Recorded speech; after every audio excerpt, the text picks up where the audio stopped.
bakambwira bati nk'abagore nk'umugore wanjye ntazi gusomana kandi ko ugasanga yavukiye muri Sunday school ntawe wigeze amenyanira gusomana kuko ntarabivuga muri jena ari cyane kuri keze cyitwa jena gusomana wake abantu tugasha rimwe na rimwe hari igihe abantu usanga bari gushakira ikibazo aho kitari ugasanga baramubwira ati kwa General Yesu kwa General Yesu ibintu byose kwa General Yesu.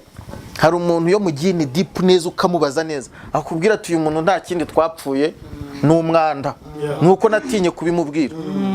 None se hari umuntu ambwiye ati ngewe yo ndyamanye n'umugore wanjye tumara iminsi 3 dukinguye amadirishya.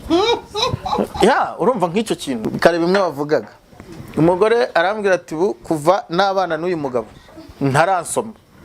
Urumva ati rimwe nageze mubwira ati sheri ati kutansoma ati wakiraya ibyo bintu babikuye.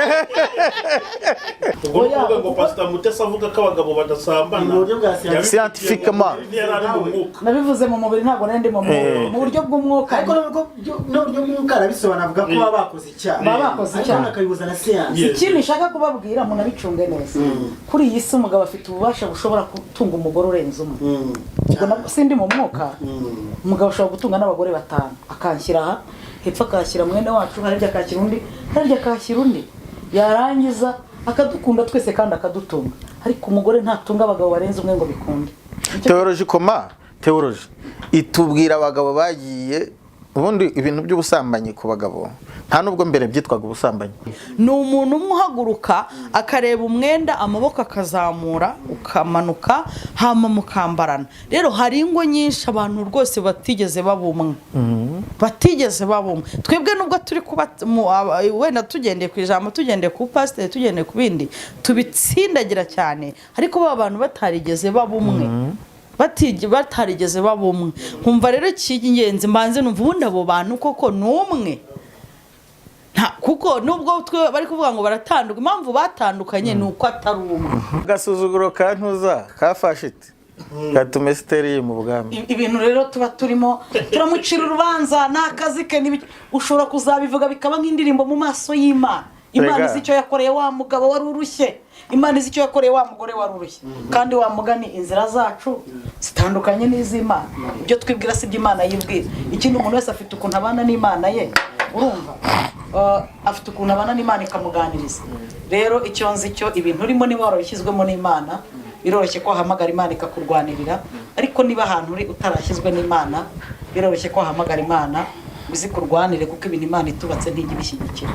Ndashimira data ko ntago ahantu biroroshye guhamagarira Imana aho yakohereje, ariko birakomeye guhamagara Imana itakohereje. Niba wubatse kubw'Imana izagushyigikira, ariko niba warubatse kubw'ikindi kintu inzaratsi ibiki ibintu ubutekamitwe buhanuzi ibiki ibintu nk'ibyo ntago Uwiteka ajya atera inkunga ibintu atashyizeho.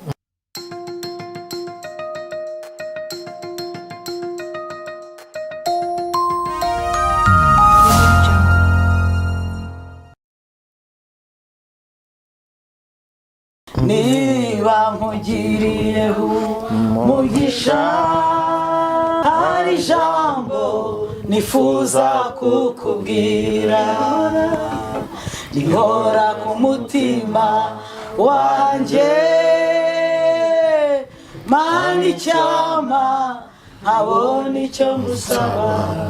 Niba nkugiriyeho umugisha hari ijambo nifuza kukubwira rihora ku mutima wanjye, Mana icyama nkabona icyo ngusaba. Kugira ifeza n'izahabu ibyo ni byiza kuri njye, kubaho neza n'ibindi nabyo ni byiza kuri njye, ariko hari icyo ngusaba uzarindira ubugingo kugeza ku iherezo ryanjye. Iminsi nzamara ku isi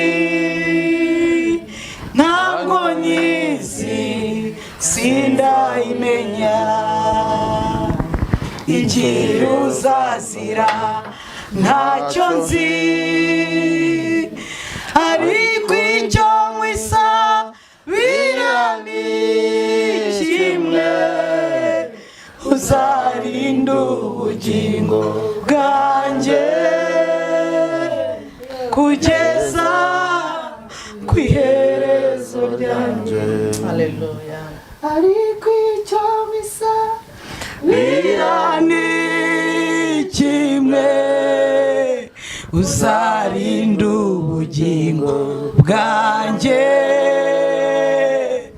kugeza ku iherezo ryanjye. ariko icyo nkwisa birani kimwe uzarinda ubugingo bwanjye kugeza ku iherezo ryanjye. Haleluya. Anishimwe. dushimiye Imana dushimiye cyane bw'amahirwe duhaye kubw'umunsi mwiza duhaye muri ibi bitoroshye. Hari byinshi Imana yakoze mu buzima bwacu, hari Imana yagiye iducishamo, hari aho Imana yagiye ikura abantu batandukanye, buri muntu wese uri hano n'undi wese udukurikiye hari Imana yamukoreye ku buryo wese yasenga isengesho rivuga ngo uzarinde ubugingo bwanjye, uzandindire mu byo wankoreye, uzandindire mu byo wangejejeho, uzandinde kwibagirwa, uzandinde guteshuka, uzandinde kwishyira hejuru, nzakomeze nkubahisha, nzakomeze nshyira izina ryawe hejuru kugeza ku iherezo. Indirimbo nziza cyane. Reka ngarukire aho ngaho, duhaye ikaze abantu bose badukurikiye muri kino kiganiro, aho waba uri kugikurikira, uri kuri sheni, yaba kuri Gospel, uri kwibuka Imana igusubisha cyane. Twongeye kugira umugisha ukomeye cyane wo kubana n'abakozi b'Imana. Imana iduhe byiza nk'ibi ngibi. Turakwifuriza kugira ngo ufashirizwemo ngo ukebe imigisha, aho uri gukurikira, uri mu gitondo, uri nimugoroba, uri mu modoka utwaye, uri mu muhanda ugenda, aho uri hose turakwifuriza kugira ngo ufashwe. Ntabwo n'ingendo muri kino kiganiro ni kumwe na mugenzi wanjye, inshuti yanjye Joel, ukwibuka Imana, muramumenye cyane ukwibuka Imana. Reka mwakire kugira ngo basubize kuri gukomeza n'ikiganiro. Yes, ndabasuhuje mu izina rya Yesu Kristo. Twishimiye cyane gukorana n'aba bakozi b'Imana. Bobo, Imana ni kwa kundi tugira dutya.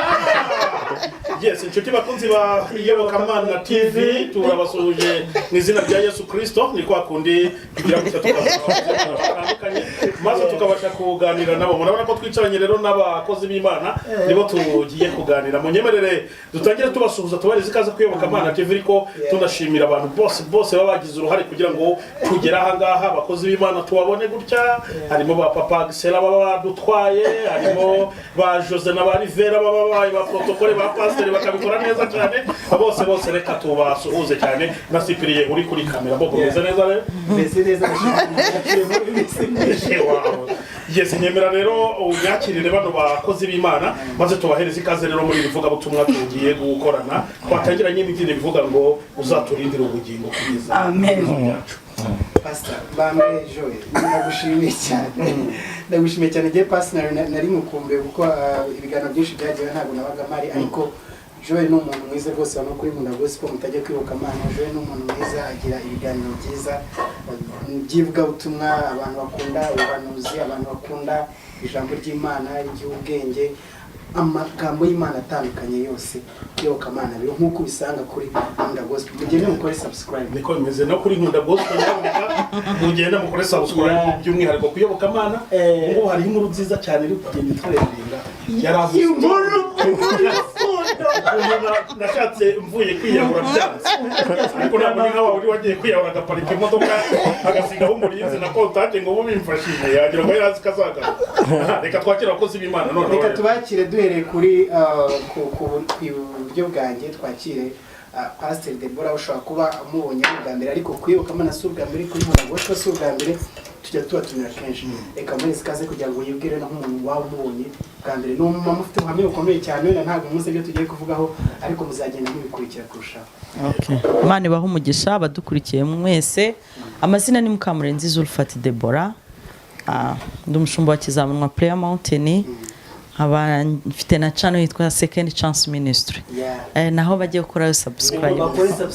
Hari ikiganiro pastor ikiganiro muri minsi watangije nagira ngo nk'amahirwe kandi yakoreshe neza mu munota umwe n'amasubira 50 kiriya kiganiro cy'abagore kibasobanura ko njye ndi umugore ariko ndebye nivugirwamo ndi nk'umukobwa nawe ndi gutereta avuga ati kiriya kiganiro n'uzamuri gutaracyumvishe byuka uri intwari mugore ni ikiganiro tunyuzaho hariho byinshi cyane tutavuga hariho abenshi nk'abantu benshi baba baragiye nk'ubuhamya bwanjye kuko benshi nibo babimenyeyeho hari abantu benshi twajyaga tuganira bakambwira bati nk'umugore wanjye ntazi gusomana kandi ko ugasanga yavukiye muri Sunday school ntawe wigeze amenyanira gusomana kuko ntarabivuga muri jena hari cyane kuri kaze cyitwa jena gusomana wapi abantu tugasha rimwe na rimwe hari igihe abantu usanga bari gushakira ikibazo aho kitari ugasanga baramubwira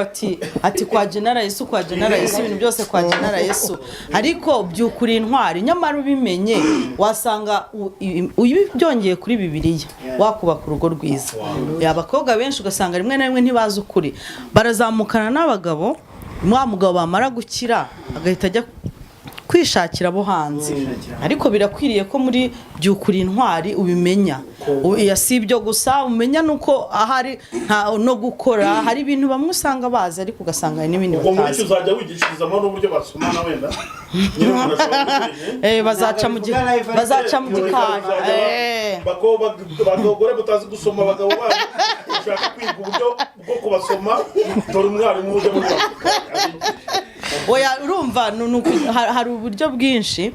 hari uburyo bwinshi abantu bakundanamo si ibyo gusa hari uburyo abantu bategura urugo urabyumva hari uburyo abakobwa bagomba kumenya kwiyitaho ugasanga rimwe na rimwe azi gutega igitambaro ariko ntazi ko agomba no kubanza kugikora byagera mu rugo yanyuzamo intoki ugasanga zahezemo ibyo byose rero biri mu bintu agomba kumenya ugasanga gutega atazi no gusokoza gasatsi ntabizi byukuri intwari rimwe na rimwe akagira ngo umugabo ni uzamuha byose ntago ari ibyo twiga gusa twiga no kugomba guhaguruka ukamenya gukora twiga kumenya ko abana ari wowe ubafite twiga kumenya ko niyo wabona intege nkeya z'umugabo ugomba kuzitwikira twiga kumenya ko ushobora gutunga umugabo adakora hari igihe utunga umugabo akazi gahagarara ugasanga intambara burya nubwo wenda niwe wowe nawe wabishobora kandi icyuho nikize mu rugo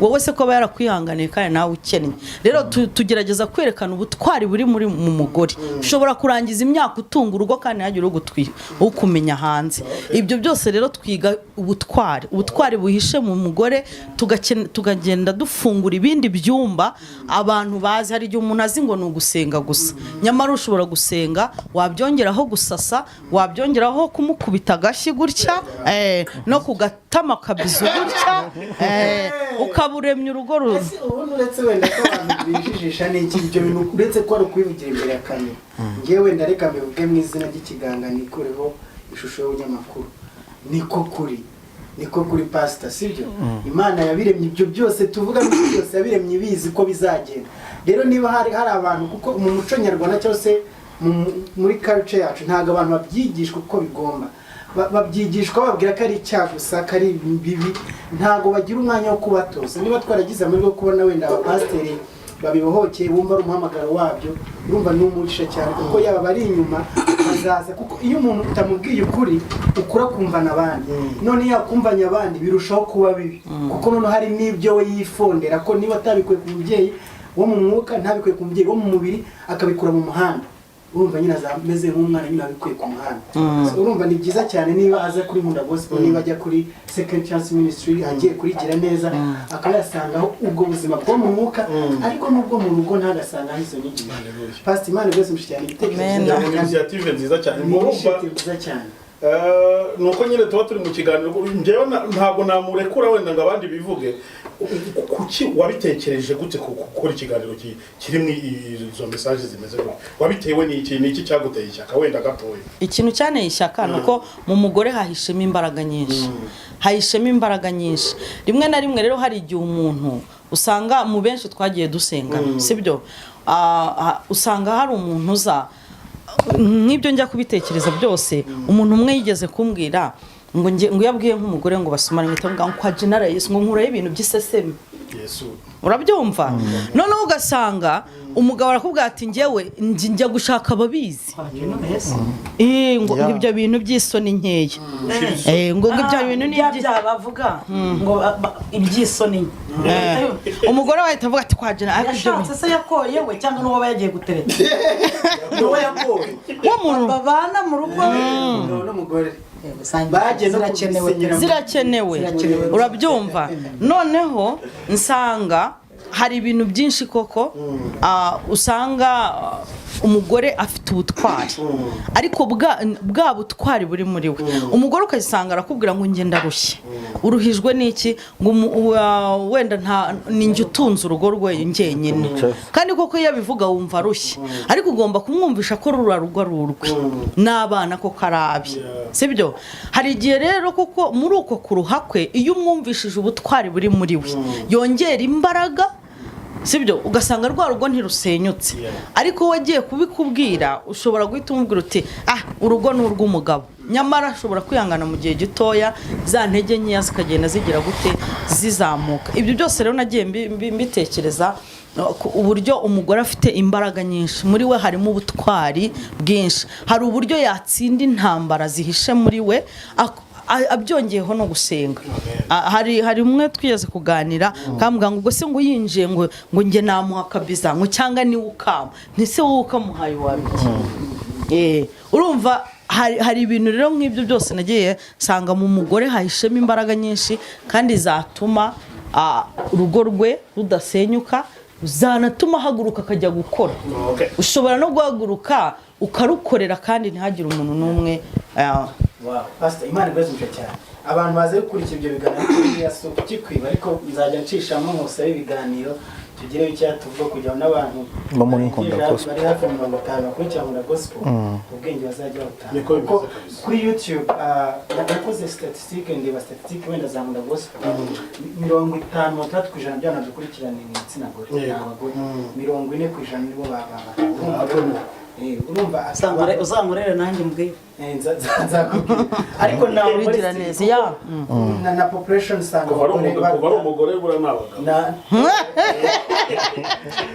ariko tuzayireza asanga ari byo nawe wibwira abantu babashaka wenda bakunda ubwa mbere ariko ndabizi ko abashaka kuba bacya kuko yaba kuri nkunda gospel akenshi yaba kuri bakamana akenshi ni Pst Mutesi Marienne umubyeyi aba n'umukristo mu itorero rya Maranatha Mission Church Imana ibaha umugisha barakantu gato nshaka kongera ku byo Pst Deborah yavuze hari ukuntu isi yari yubatse bitewe n'ukuntu Imana yaturemye ijambo ry'Imana ritugaragariza ko igitekerezo cyo kugira ngo umugore aze ku isi Imana yakigize igihe yabonaga umugabo ameze nk'uwigunze ireba ibintu byose yakoze y'ubwayo ivuga ko atari byiza ariyo yabikoze niyo yari yaremye umugabo niyo yari yamushyize muri Edeni ibintu byose yari yabimuhaye izo ndabo mureba zari zihari ibyo kurya n'ibyo kunywa byari bihari umugabo yari afite akazi akora ariko Imana irabireba byose ivuga ko atari byiza uyu muntu aba wenyine ndavuga ngo reka muremere twebwe rero abagore tuza twaje ibiryo bihari twaje ibintu byose bihari twaje umugabo akora Bibiliya iravuga ngo kwifuza k'umugore kuzaherera ku mugabo ariko aho ni icyo gihe ubu rero ibihe byarahindutse burya si buno nibyo nshaka kuvuga ntabwo tukiri muri bya bihe by'uko kwifuza k'umugore guherera ku mugabo ndabyemera simpakana ibyanditswe hari pe kuko uzaducunge neza naho umugore yaba afite miliyoni iyo umugabo amuhaye na 500 ayakoma kumva biryoshye igihe cyose umugore akenera ikintu kivuye ku mugabo ariko ndashimira Deborah ubundi muzarebe Deborah muri Bibiliya ni umuntu wahagurutse ko ahagurutse muri iki gihe akatwumvisha ko natwe twakora ko natwe umugabo ishobora kwanga akatwifuzaho kandi bigakunda kubera ko ibihe bihe ibindi abo ntabwo turi muri cya gihe Imana yabwiraga Adamu na Eva ngo mubyare mwororoke mwuzuze isi. Isi yari itabuzura ariko ubu ngubu ahantu haracucitse. Isi yawe ni munsi y'urutoki, ni konte, ni minerivare y'abana. Ubona bimeze neza wabyara nta kibazo. Rero burya si buno Imana iguha umugisha. Nako kantu nagira ngo nkosore ko twebwe abagore igihe cyose duhora twahoraga dutegereje ku bagabo kuko ariko systeme Imana yayubatse ariko ibintu byarahindutse. Niyo mpamvu usanga wenda nk'ubu bavuga ngo ubwuzuzanye, uburinganire iki, ni ukugira ngo badukuremo ikintu cyo kumva ko tugomba gutega amaboko umugabo akazana. Imana iguhaye umugisha wahaguruka ikakwerekeza ikaguha umusozi wo gukoreraho. Imana iguha umugisha, ndagushimiye cyane. Izo nyigisho ni nziza nubwo nge atari byo wenda nazazindi ni Deborah nyene kandi urumva Deborah na Mutesi n'abantu babiri batandukanye. Imana iguha umugisha. Amen. abantu bakoze kuri njye nawe Njye nawe bari ibintu bikomeye cyane. Neza ya. Abantu bakunda Pst Deborah bajya bamwifuza, Pst Mutesi bajya mwifuza kubona yasokoje ameze neza nka kuriya ameze. Uyu munsi ameze neza cyane kandi ni byiza ko yiyitaho kuriya nyine. nese igitambaro cyo ntabwo ari cyiza. Nicyo cyiza ariko nuko ni sawa. Nuko ni sawa. Reka twakire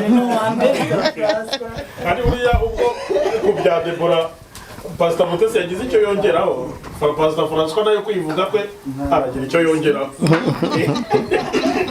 Okay, Imana ibahe umugisha nk'uko babivuze. Ayo ni amazina yanjye, irindi ni Habimana. Ubwo nitwa Habimana Francois, ndi umupasitori, ndimo ndakora ministeri nshya yitwa Good News International, izabikorera ku rwego mpuzamahanga. Turimo ndabyorganiza n'abandi bantu mu buryo mpuzamahanga. So abanzi narahoze ndi umuvugizi wungirije wa Patmos of Church. So ndishimye cyane kuko ndi kumwe n'abantu nkunda.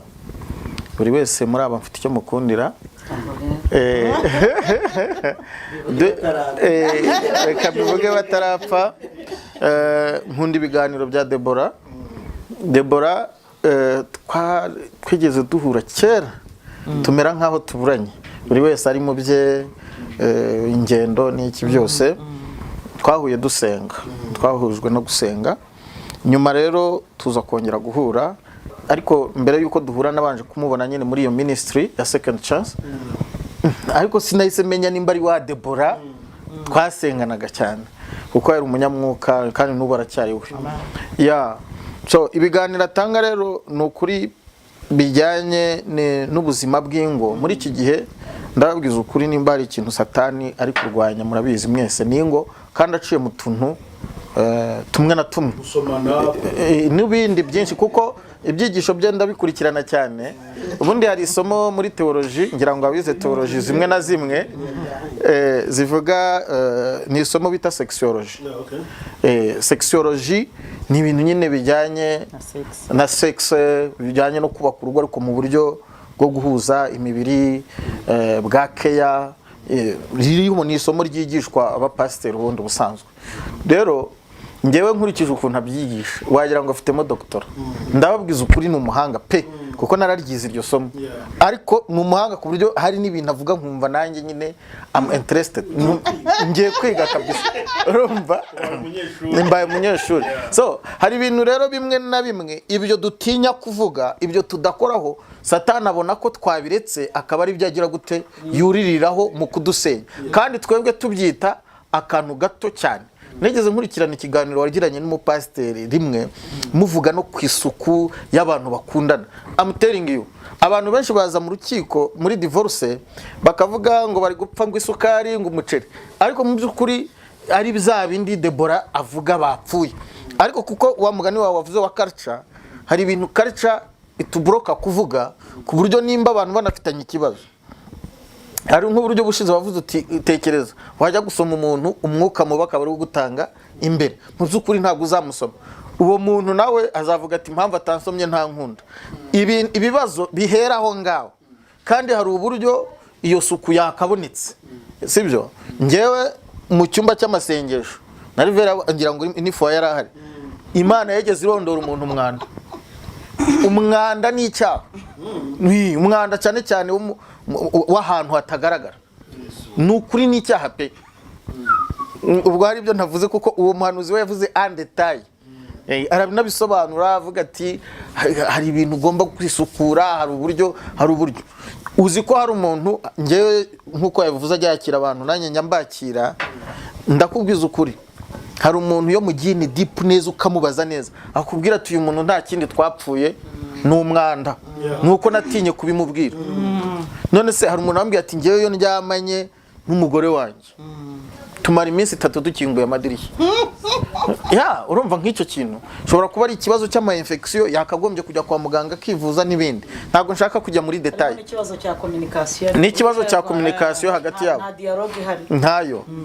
Uvuze ikintu cya dialogue, nabwiye umugore kare bimwe bavugaga. Umugore arambwira ati kuva n'abana n'uyu mugabo ntaransoma. Urumva ati rimwe nageze mubwira ati sheri ati kutansoma ati wakiraya ibyo bintu wabikuye.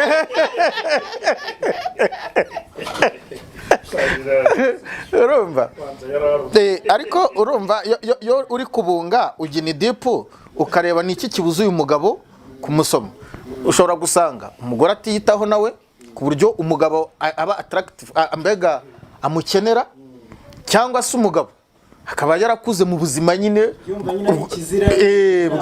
bw'uburakare, cyangwa se yibera handi muri rusengero natugaga ko ari ibishitani kuva cyangwa bya bindi byo mu rusengero kumva ko ari ibishitani.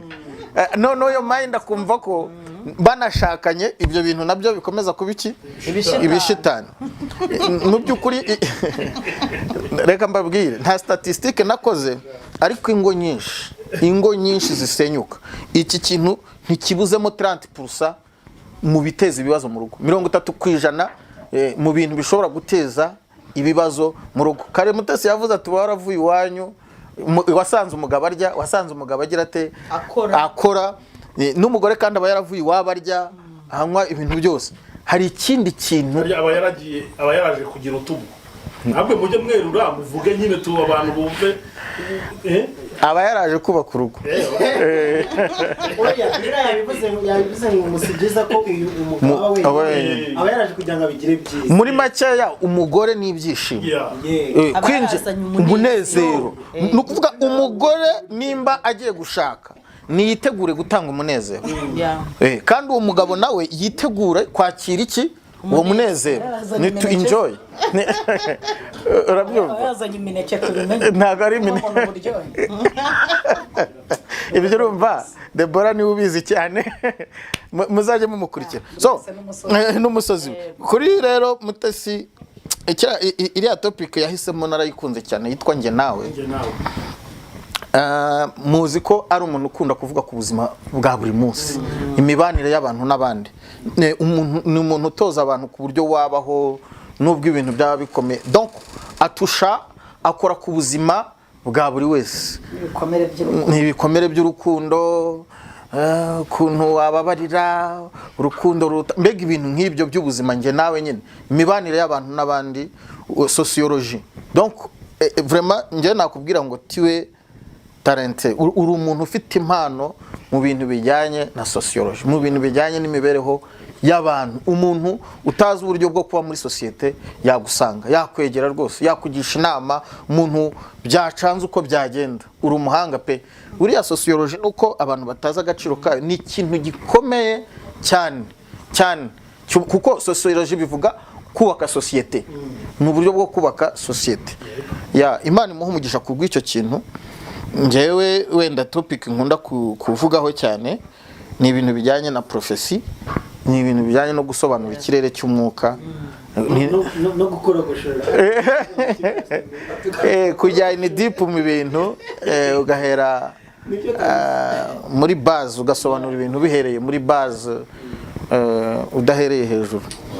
So ndumva ariyo introduction yanjye. Yes, abamugisha bakunze Iyobokamana TV ndetse na Nkunda Gospel TV. Murumva ko ubyukuri iyi introduction nk'iyi ngiyi ihita ikumbuza abantu ibintu byinshi biba bigiye bitandukanye.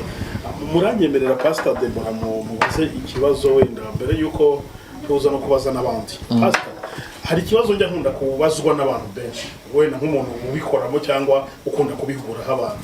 No kubera iki yo nk'urugo rusenyutse bakunda sosiyete ikunda gushyira amakosa ku mugore kurusha umugabo. Wa mugore urugo rwaramunaniye, mbese abagore kuki ari bo bakunda kuzaho gushyirwaho amakosa wenda yo kunanirana kw'ingo bari bubatse, biterwa n'ikiburiye? Reka mbivuge uko mbyumva.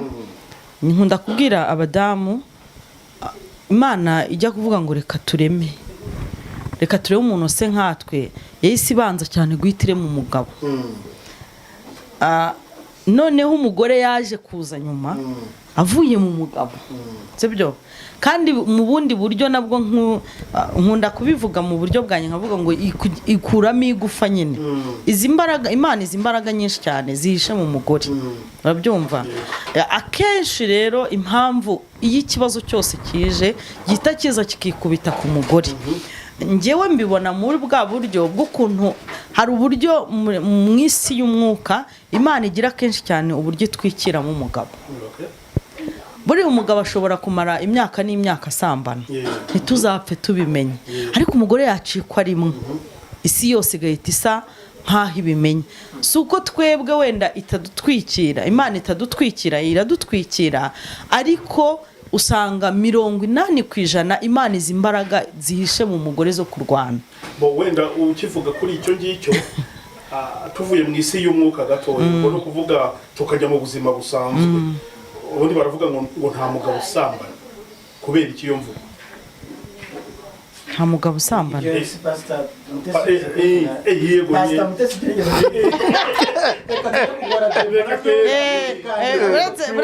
turaje bitubwira.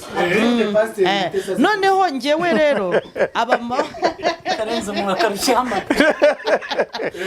abamama benshi nkunda kubabwira, nge navuga uri kunkurikira wese 80% ni bya bindi Mutesi yavuze. Pst Mutesi yavuze ngo si byiza ko uyu muntu aba wenyine.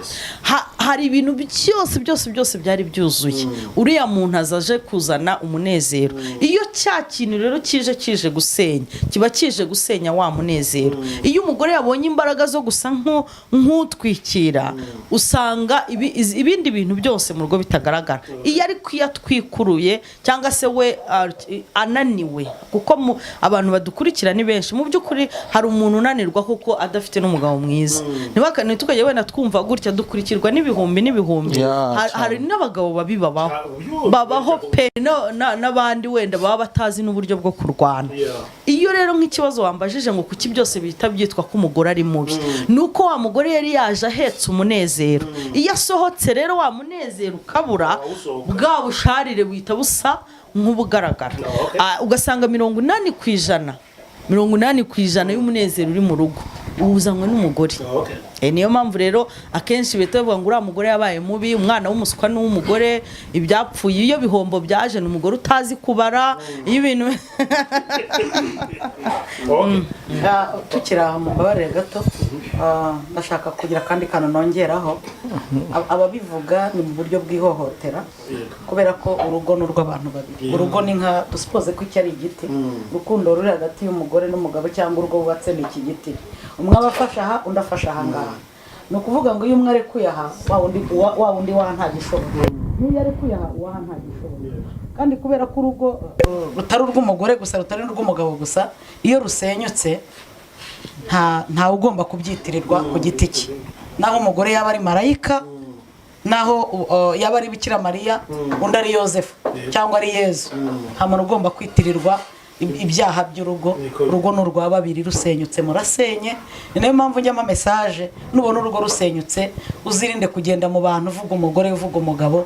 Mwasenye nyine muri societe, hari igitutsi kikugiyeho, hari izina uzakurwaho n'igihe. Igihe nicyo gishobora gusobanura ko wari umugore mubi cyangwa wari umugabo mubi. Uzakurwaho n'igihe. Imana igusobanuye mu bantu ikaba yaburana urubanza rwawe, ariko urugo ni urw'abantu babiri. Rusenyutse mwese murasenye, nta mugore usenye kubwe, nta n'umugabo usenye kubwe.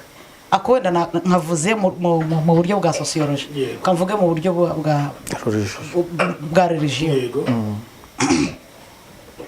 Nta muntu uva iwabo ngo akarabe yisige, ahamagara imiryango, bashangazi n'abo hanze, ngo bamwambike agatimba n'ibiki byose bamushyingire ngo agende afite urwandiko ruvuga ngo ngiye gusenya. Hano uhamagara abaza gusaba no gukwa bya bindi byose baza bikoreye baje gufata umugeni avuga ngo mfite urwandiko rw'uko nzasenya. Abanyarwanda baravuga ngo ntawanga ibyiza arabibura, ikindi ngo buriya umubyizi mukwe ntako abatagize. Aha iyo mpavuze, iyo turi kuhavuga mba nzi neza ko hari abantu bashobora gukomereka avuga ngo ntacyo ntakoze ngo nubake, ntacyo ntakoze ngo nubake urugo rurasenyuka, ntacyo ntakoze umugore arananira, ntacyo ntakoze umugabo arananira. Rero satani ni umugome. Niba hari ikintu satani yanga urugo, kuko mu muryango niho hava abapasiteri, niho hava abaperezida, niho hava abadogiteri, niho hava abahanuzi, niho hava abami, niho hava abantu Imana izakoresha ibikomeye, niho hari fondasiyo. Abishoboye hajya gusenya umuryango. Nubona rero umuryango usenyutse, wivuga umugore, wivuga umugabo, unabishoboye wabasura ukabwira umugore ngo Paul, ukabwira n'umugabo ngo Paul, kuko niba hari igikomere umuntu arinda asaza nukubura umugore wo mu busore bwawe, nukubura umugabo wo mu bukumi bwawe.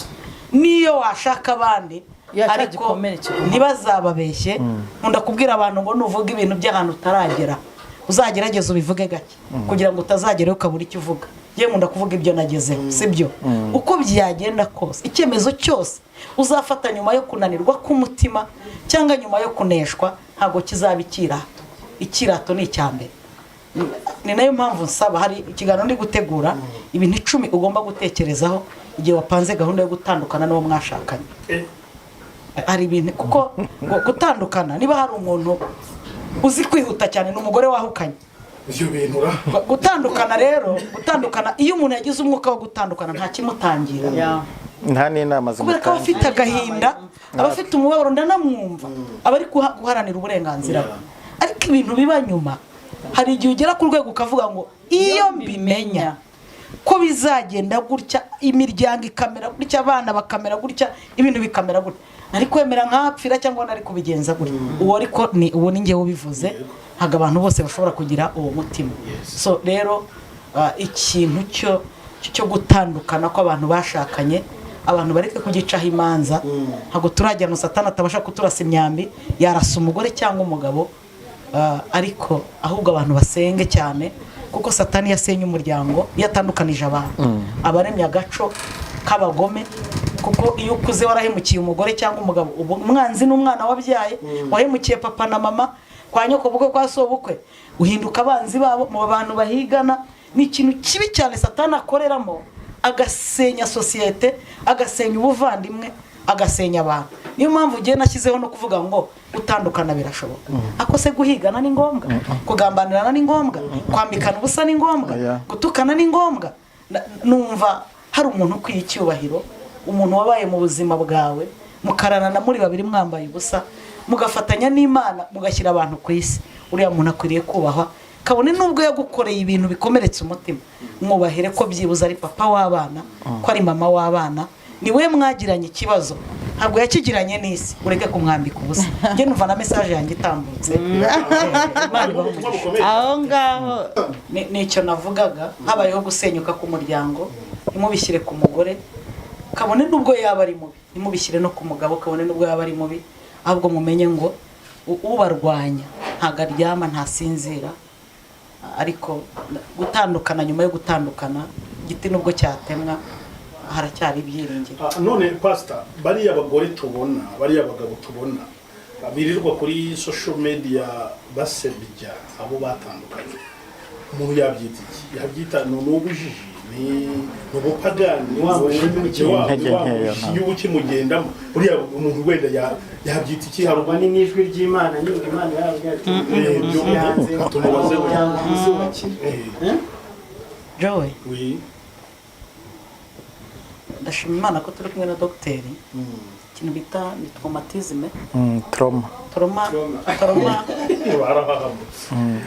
ifata mu buryo bwinshi. Icyambere ndabumva cyane, nubwo bivuze ngo baba basebya, hari igihe badasebya, hari igihe hari ariho hantu ababonyeho kuvugira, akavuga ati wenda isi iri bunyumve ndaruhutse.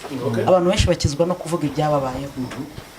Noneho mu kuvuga iyi mikoro mureba nayo hari ukuntu ishobora kubizi kuvoma ibintu biri muri ibikurimo ukabishyira hanze. Sinzi ubushobozi buba muri mikorofone njya kuyijyaho no mu banyamakuru ahubwo no mu banyamakuru hari akantu twize muri hospitality and hotel management, hari akantu twizemo mu isomo rya counseling. Urabona muri hoteli ni ahantu umuntu ajya agiye kuruhukira cyangwa mu rugo habaye ibibazo cyangwa n'igihugu ahunze n'igihugu cye. Noneho iyo ahageze ukamwakira bisaba kumufasha. Noneho hari ukuntu umuntu aza agatangira kuvuga ati niko muko nawe surubatse cyangwa nkugire inama uzabireka. Hari akantu bita encouragement to continue, n'akantu ukorera umuntu agakomeza kuvuga ibimurimo kugira ngo bimuvemo. Nibyo abanyamakuru badukorera. Noneho wavuga uti umugabo rero bwarananira ati Joel ati yo ko byagize ati Yesu we ukivamo nibyo wari warabizi nakagome kandi simpamya ko no mwitangazamakuru barakiga nabo barakiga uburyo bwo kugukuramo amakuru kugira ngo ufashe umuntu kugira ngo ibimurimo byose abisohore. Rero iyo mubidukoze mutuma tuvugana amabukwe tukavuga n'uburiri na nyogokuru no munsi y'igitanda ibintu byose tukabivuga. Ariko ntago mpamya ko bari abantu ahaguruka mu rugo avuga ngo ngiye kumusebya. Habaye hari ubikora ni ikintu kibi cyane, nubwo namuhana nubwo rihannye inyoni.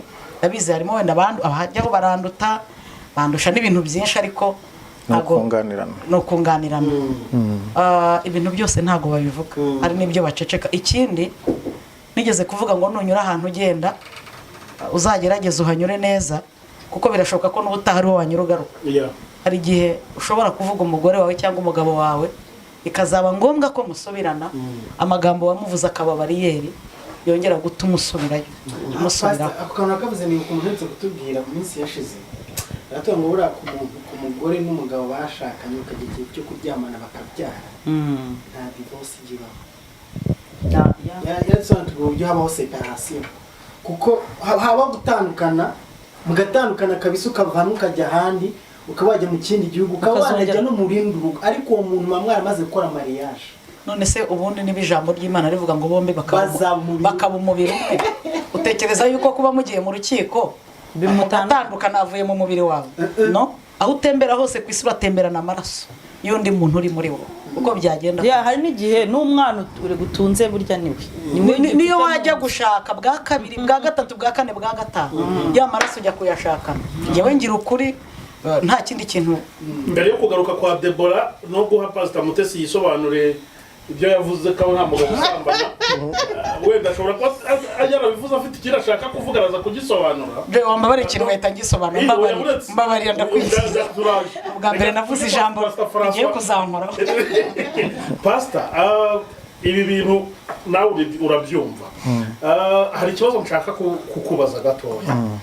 Ubundi mu by'ukuri iyo urebye muri analyse zawe ukareba muri etide ukora, ubona principe zigenderwaho zatuma umuntu ashobora kubaka urugo rugakomera ari izihe? Wenda reka nkubaze icyo kibazo noneho tuze kugaruka ku bandi, ariko icyo kintu ginsobanurire ndabandi kubariza abafite ikibazo nk'icyo ngicyo. Uramaje uti principe umuntu yagenderaho yubaka urugo rugakomera. Ya mbere nk'umukristo nakubwira ko ari gusenga, ariko gusenga bitari ni to press, no kuvuga no gusenga byimbitse by'indani, ni deep, gutindana n'Imana apana kwikozayo. Cyo ni cya mbere. Principe ya kabiri ni kugira determination.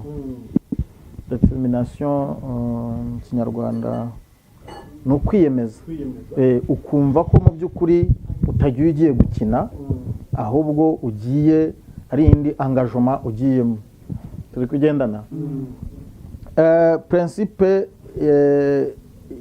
ya gatatu numva yindi, mu by'ukuri nubwo umuntu angana n'isi utamumenya, ariko nibura wagakwiye kuba uzi iby'ingenzi kuri uwo muntu, kuri we no ku muryango aturukamo.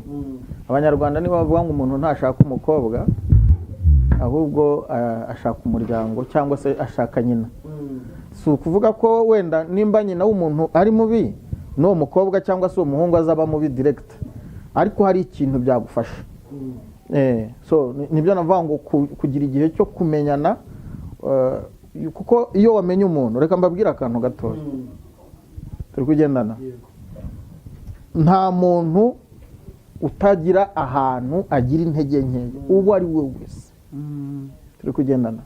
Rero iyo utinanye n'umuntu ukamumenya, bituma umenya nimba izo ntege nke afite uzazihanganira cyangwa se utazazihanganira, bikagufasha ku making a decision, bikagufasha gufata icyemezo. Ubwo gutindana n'umuntu pastor muvuga no kumara igihe kinini muri fiyansaye, mushobora no kumarana n'umuntu igihe kirekire muri fiyansaye ariko utamuzi, hari no yakwihisha. Ariko burya reka mbabwire, umuntu iyo wabishatse hari icyo bita investigation, twese turakizi, gushaka amakuru. Ibyo aribyo byose wayashatse, nubwo udakwiye kugendera ku magambo y'abantu, kuko yo muri fiyansaye habamo n'ibinyoma, gusebanya, kubeshyerwa n'ibindi byinshi cyane. Ariko nibura wakagombye kuba hari amakuru umufiteho kandi nyayo, uri sire certain, apana y'ibihuha. Reka nkubaze John, iminsi tumaranye ntago duteretana, kandi ariko nubwo tudateretana, nubwo tutabana mu nzu, dukorana ibiganiro, ariko umaze kumenya nimba nkunda kwambara neza, ibara nkunda, sibyo? Umaze kumenya nimba nica gahunda, nimba ngira umujinya byihuse, hari utuntu nk'ubu nawe hari utuntu nkuziho. Ibyiza hari ibyo nzi na weakness yawe. Bob nawe hari ibyo muziho, nka qualities na ntuza, hari ibyo muziho by'imbaraga n'ibindi muziho ashobora kugira. Iyo mbanza kubona ko aho hantu ushobora kwihanganira ibyo, ushobora kwihangana. Indi principe ngira ngo naringeze ku ya 4, principe ya 5 yo kubaka urugo rwiza, nuko ugomba kumenya ko umuntu ushatse atari marayika. Turi kugendana. Banza umenye ko umuntu ugiye gushaka atari marayika, nkuko nawe ufite defo nawe niko azifite, ahubwo ugomba kumenya kugira ute uko managing. Indi principe yo kugira ngo wubake urugo rwiza, cyangwa se abantu bubaka urugo rwiza, nuko birinda kugira gute kubeshyana. Sinzi ikintu mvuze nimba cyumvisha. Ikindi principe itagaragaza uyu ushaka kubeshya ibintu byo kwigira undi muntu. Ngenze umutipe yiyemeye ku mukobwa, amwereka ko ari umuntu ukomeye, urumva muri iyo minsi arimo amutereta, akodesha imodoka ukwezi kandi ntagira n'igare, urumva yajya ajya kumwakira, akamwakira muri apartment, akamubwira ko ariho aba. Turi kugendana, bamaze gukora ubukwe n'umukobwa, bamara iminsi ngahe muri apartment, umutipe aramubwira ati noneho tugende tujye iwacu. Ati kandi waramubwiye kuba aha ngaha, kandi iyi nzu kandi hari n'ukuntu bimeze, ari ya so wanyu n'ibiki byinshi cyane. Ati oya, ati burya ntabwo ariko byari bimeze. Amujyana hano mu Muhima mu nzu y'ibihumbi 20, asanga nta ntebe irimo uretse simple gusa, akamatera ka simple. Urumva ni urugo rwubakiye ku kinyoma. Donc mu buryo bwo kugira urugo rwiza, nk'uwo ya divorce ati satani yasabye urugo, nta rugo yasabye. Turi kugendana. Uwo mukobwa yubakanye n'umuntu udahari, uwo yubakanye nawe yubakanye n'umuntu utari we, kuko we yaje asanga umuhungu ufite akazi, ufite imodoka, uba muri apartment. Turi kugendana. Nimba dushaka rero kugira ingo nziza cyangwa kuzagira, twirinde ikintu kitwa kubeshyana. Hari ikintu ndahita nkubaza ikibazo kintu. Mu gihe umuntu yamenye yuko yibeshye kuwo yashatse, byakora iki? Ari ukuntu ni urugero, ushatse umuntu, usanze uwo muntu ni umusatanike, reka ariko aba ari rwo rugero nkoresha. Usanze mbese uwo muntu ari busy, afite ukuntu ameze, yakwihishe bikomeye cyane, akagutungura ukabona yuko wibeshye rwose. Buri icyo gihe wakora iki? Pst Deborah nawe aba yitegura icyo kibazo aragisubiza. Igihe umuntu asanze uwo yashatse yaribeshye atari we yashatse, ari ndeka wenda mbivuge nka pasiteri, ariko ubimbaje nkanjye mfite icyo nagusubiza. Mundi Bibiliya avangwa iby'Imana yafatanije, ntakagira umuntu bitandukanye. Icya mbere, uwo muntu mwashakanye ntabwo ari Imana yabifatanije, ubwawe wakoze ereri yo gushaka utabanje kugira igihe cyo kubaza Imana koko wowe ugendera ku byo wabeshywe ariko ndakubwiza ukuri ntabwo ushobora gutindana n'Imana by'ukuri ngo ufate umwanya uhagije Imana irakuyobora turi kugendana iyo Imana yemeye kuca muri iyo nzira igoye gutyo iba ifite n'uburyo izayigukuramo turi kugendana kandi ugasohoka muri uwo muriro nta mwotsi ugira gute ugucumbaho ubwo mbese gusubiza gutyo ni nko kuvuga ati jewe ntacyo nabwira uwo muntu yakora ni Imana ibibizi ibyo ngibyo none se jo umuntu uragira ngo mutsindagire kuri Satani umuntu uragira ngo mutsindagire kuri Satani no tube open tureke kubeshyanya sibyo hari abantu bavuga ngo iby'Imana yafatanije ntawe ugize ute ntawe ubitandukanye none ibyo bintu Imana yagushingira Satani ariko urumva aka kantu Imana yagushingira Satani bibutse ko n'abantu bose badafatanywa n'Imana ntabwo abantu bose bafatanijwe n'Imana ntaho uzi twasanze umuhanuzi ari kwishyuza ngo yarabahanuriye ngo ntabwo uzi ko wambwiye ngo njye kumuhanurira ko ari wowe muzabana ariko yamenuta yama ndabivuga harya ubukwe ko bwabaye ubwo n'Uwiteka ari wabukoze ntabwo ari njyewe ntabwo mva icyo nakubwira nk'umukristo kuko nta pasiteri ubwira abantu ngo badivorce njyewe nakubwira kongera gusubira mu masengesho ukabaza Imana icyo kugira gute icyo gukora Imana ni umubyeyi Imana yacu iravuga ni ukuvuga umubyeyi wawe sibyo abonye uri mu mahwa yahagusiga ngo ukomeze ugume mu mahwa kandi Imana ibizi neza ko aha hantu uri ayo mahwa azagera igihe agashira nabyo ifite ukuntu yabikora njye nemera ko Imana ifite ubushobozi muri situation iyo ari yo yose twaba turimo njye rero cyo ntago mbahamagariye ku divorce icyo nabahamagarira ni ugufata igihe cyo kugira gute cyo gusenga mais nkongera akantu mu gifaransa bavuga ngo dans l'impossible ni personne n'est tenu ni ukuvuga ngo ahantu ibintu bidashoboka ntawe ushobora kuhaguma nk'urugero njyewe je sais un exemple z'abantu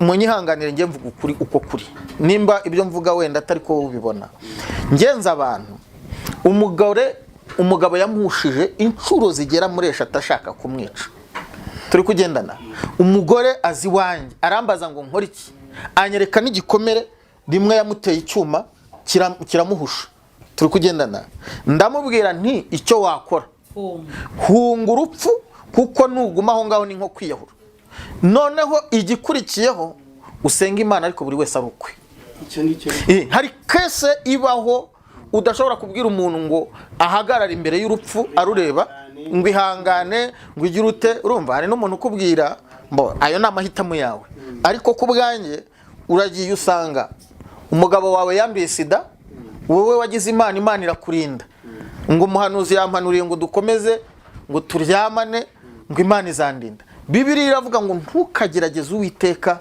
Imana yande yawe simbihakanye ko Imana irinda abantu nubwo rwose ushobora kubana n'umuntu urwaye sida ariko rero ntabwo tubereyeho kugira gute kugerageza Uwiteka Imana ntabwo Yesu byari bimunaniye gusimbuka ngo abamarayika bamusabe ariko yasubije ijambo rikomeye yaravuze ngo ntukagerageze Uwiteka iki Imana yawe rero ikintu nakubwira kuri icyo kibazo mwari mumbajije nuko hari ibintu mu gihe ibintu bigoye dans l'impossible mu gihe bidashoboka ko umuntu agumana n'undi bagomba reka mbanze mbabwire ikintu Bibiliya ntago yanga ko abantu batandukana njya numva abantu babisobanura ngo divorce ni icyaha divorce muzanyereka ahantu muri Bibiliya handitse ko divorce ari icyaha ubutane Bibiliya irabwemera ubutane Bibiliya irabwemera ni divorce cyane separation hari ibintu bitandukanye pastor mwena ntibize kuba Bibiliya yemera separation divorce ubundi iyo meaning ya divorce ubwo niyo turi bwinjiremo wenda divorce kibera mu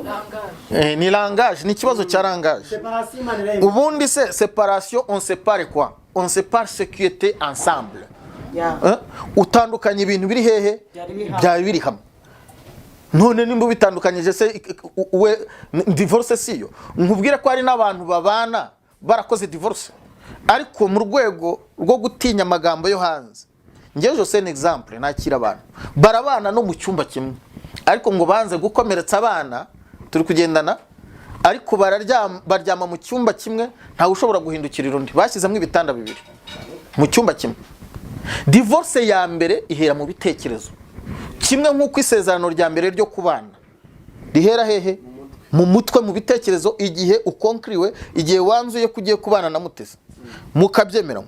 Ibi bindi byose nkubwira byo kujya mu rukiko muri leta n'abahamya bariya, ibi ngibi byo ko tubahesha umugisha nk'abapasiteri, nkwibutse ko tudasezeranya abantu tubahesha umugisha. Sinzi ikintu mvuze. Isezerano riba hagati, uzareka ubutaha tubiganireho ikintu bita isezerano. Isezerano riba hagati y'umuntu n'undi. Nkwibutse ko ibi byose tuvuga muri Bibiliya nta birimo byo gushyingira abantu mu rusengero byo hehe na hehe. Cyakora ikintu Bibiliya yemera ni doctrine biriya, uretse tugomba kuyisuzugura, kuko Bibiliya ivuga ngo icyo muzaboha mu isi no mu ijuru kizaba kiboshye, kandi icyo muzabohora no mu ijuru bazaba bagize bate. Nibyo mwagize ibyaha nibyo bibabera ibyaha. Nibyo bibabera ibyaha. Nkwibutse akantu gato, isezerano riri muri Bibiliya, ubukwe bwo muri Bibiliya ni mariage, ni dote. Ni dote mu muryango akamugo ukigira. Nta bindi. Nujya ntabwo ari ukugorana. Ni uburyo bwo kwirinda n'akavuyo. Ariko ndebera, uba abantu badaca mu kiliziya ntibace no muri leta, induru zihari kandi abantu baranaciye aha ngaho. Buri mu gitondo wajya ubona umuntu wajyanye undi ati namugejejeyo usanga si sawa. Iyo bati ko Adamu na Eva bari itunda tukaba tumerewe gutya. Iyo bakirya urusenda.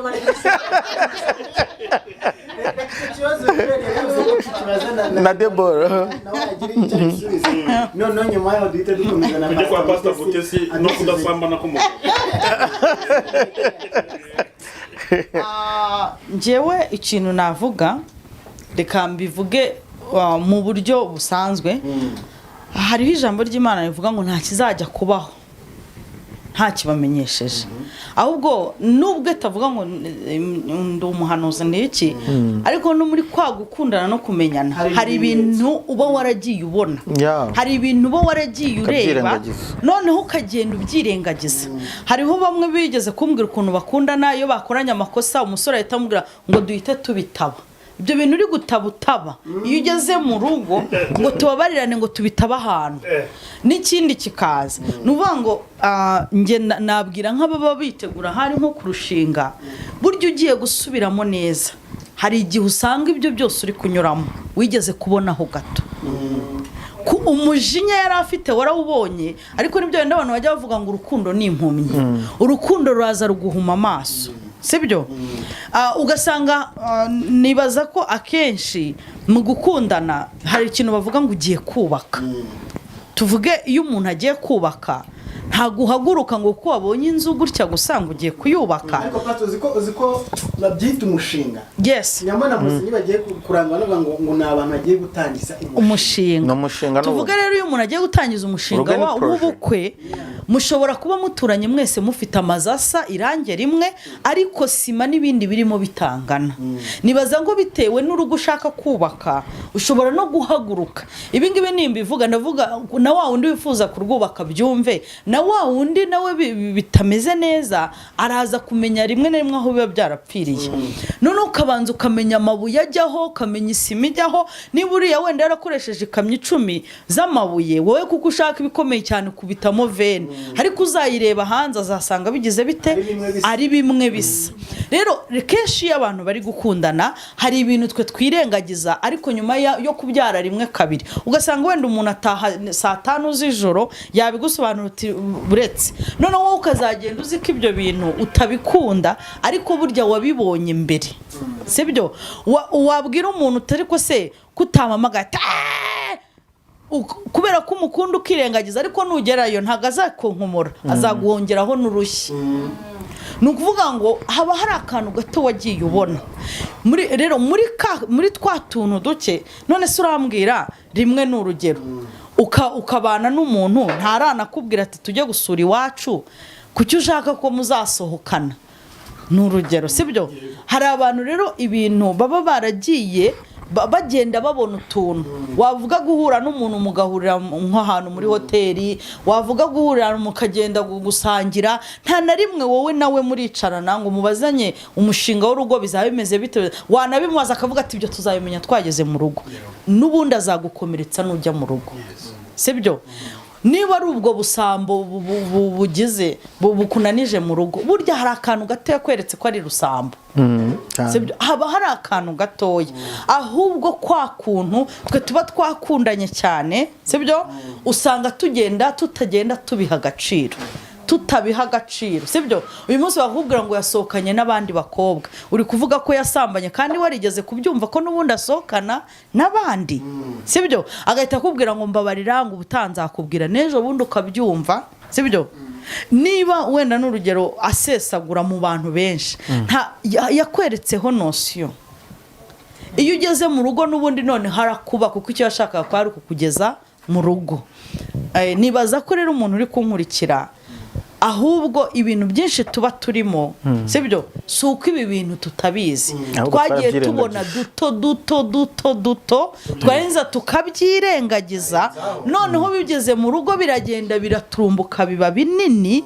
sibyo bya byumba byose birifungura niho usanga rero abantu rero ndi kuvugana nabo nge navuga ngo ntago two kujya kurenganya Imana none se pastor umuntu ntashobora kukwihishamo nabyo umva nibyo byane nakubwiye sibyo ngewe navuze nti tuhuye n'amazane yubatse ziriya nzu zubatse pla imwe amarange namwe zose tuvuga ko zinyihishemo ariko bitewe nge niyo nshaka kubaka ninjye ufite imbaraga zo gushaka amakuru sibyo iyo namenye amakuru rero nubaka inzu ijyanye n'ibyo nshaka urukundo rero ikintu rutubuza gushaka amakuru na kandi gatoya ubonye ugahita rukubwira ngo kihorere sawa ndakubabariye hari abantu usanga barangiza imyaka 4 bakundana bahora babarirana uhora utuntu n'utuntu ejo bundi ntuzabisone Antoine mu kintu twagiranye avuga ati